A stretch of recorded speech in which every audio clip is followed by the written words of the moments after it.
Hello, this is Rudolf of Germany speaking. Chapter 18 of my video series about extraterrestrials and the relationship of theirs to humankind. Today is a special day.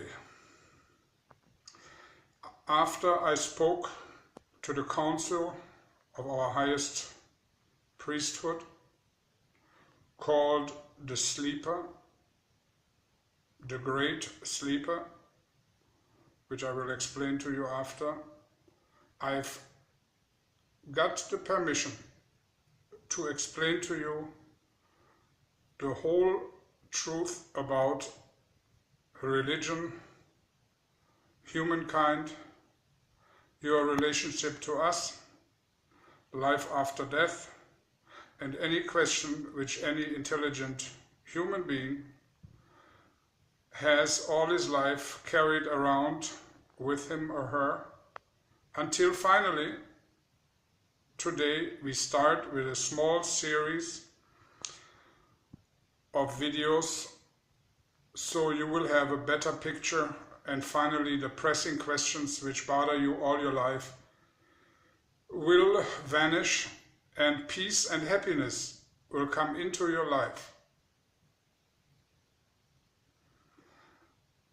I want to start with my own home planet, which by law I cannot reveal the name and the position, of course.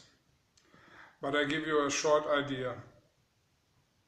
Our planet has an atmosphere which is similar to water.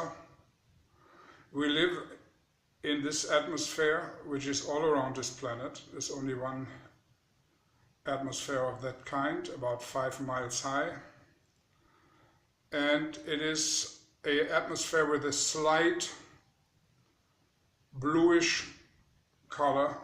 It's transparent, we can look very well through it, but it has a light bluish color to it. The magnetic forces on our planet are much less than here on Earth. That's also one of the reasons we have a little bit of problem with magnetism.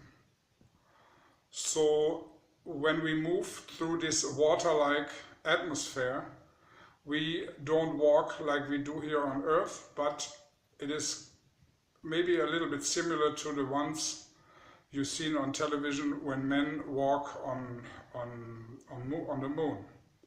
It's like a kind of jumping, and each jump brings us slow but far away, and also high, because we have to go high too for some reason I explain. The bottom, the ground of this planet is covered with a plant-like substance which can be best described as a greenish, thick, very large mushroom field. And this mushroom field is our basic source of nourishment. This mushroom is to be eaten as it grows. We just rip pieces of these huge leaves off, chew them. This is our food, and at the same time it is so rich on liquid that we don't have to drink anything else than that. This is the way we nourish ourselves. On our planet there are 2 different species. They look very similar. There is the big sleeper species. These are the high priests, and then we have the workers. It's a species which is slightly smaller, and their whole purpose is to serve the big sleepers. We call them the big sleepers here on Earth. I say the big sleepers to you because we don't have this mathematical system you have where you count 1, 2, 3 to billions or whatever To us, the number 1 and the number 10 and the number million is all the same. We don't, 1 and all is the same, we don't count. So when I say 1 sleeper, that means in human terms maybe 1,000 sleepers. And it's all 1, because for us on our home planet, everything is 1.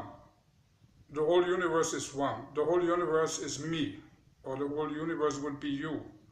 And then again, in that universe are billions of little other me's and you's. So, but in general terms, all is 1. The whole universe is 1. So we have 1 sleeper, which can be comes in many different forms. And then we have the workers, which come up onto the plateaus in the fields, in these vast fields of mushrooms. We do have plateaus. They are open platforms where the sleepers exist, where they have their bodily form, laying and dreaming, meditating, sleeping, however you want to call it. That's their whole purpose, to sleep and dream. The workers are the ones who provide the food, bring it, and feed the big sleepers. And the workers sleep basically on the leaves of the mushrooms, and the only ones who are allowed to spend more time than for feeding on the plateaus are the big sleepers. So this gives you an idea. We have no storms, we have no temperature differences. Rain, of course not, because we have a waterish-like atmosphere anyway. There are no buildings on our planet. And the big sleepers spend time on a variety of plateaus all around our planet. And it's a kind of a simple, very peaceful world, which has the sole purpose of meditation and of a deep contemplation, which we could call here sleep. And these creatures, which I belong to actually, it's the class where I come from, otherwise I would not be able to come to planet Earth, for example, or to any other planet, because our workers are similar to humankind. They have a consciousness which is only limited to the planet where I come from. They are native to our planet, and the sleepers are, so to speak, the high priests. Yes, like I said, there is no temperature differences. So on the plateaus there is peace and the meditation which goes on. There is only telepathic communication between the high council of sleepers, which is basically through telepathic connection, one big thought, and then again the sleepers can choose or get orders through the big council, which is the totality of all, to do different tasks on different planets. And from there on, as I told you, there's this porthole situation, and the portholes on my planet are the plateaus where we are practically declined and sleep. From these plateaus, these portholes, then we visit different places and take on the forms of the creatures which are most highly developed on each specific planet. On planet Earth, it's humankind. We take on the form of humankind with everything which has, we are very, very similar. There are very few differences, specific differences to the human being. And we take these forms on, live on these planets, conduct ourselves the same mainly as anybody else, and have, like I said, these portals to come back to our home planet. We have given you the religious books, and the religious books were not quite inventions, because they have a lot of truth in it. And this truth and the relationship between our grand sleepers, our high priests, and the religious books on earth, and the afterlife, even for people on earth, I will explain to you in the next video, and a lot of other things, so you will understand all the secrets of your holy books and the esoteric meanings of it. But for the moment, I have to leave it like that. I see you soon, your friend Rudolf of Germany.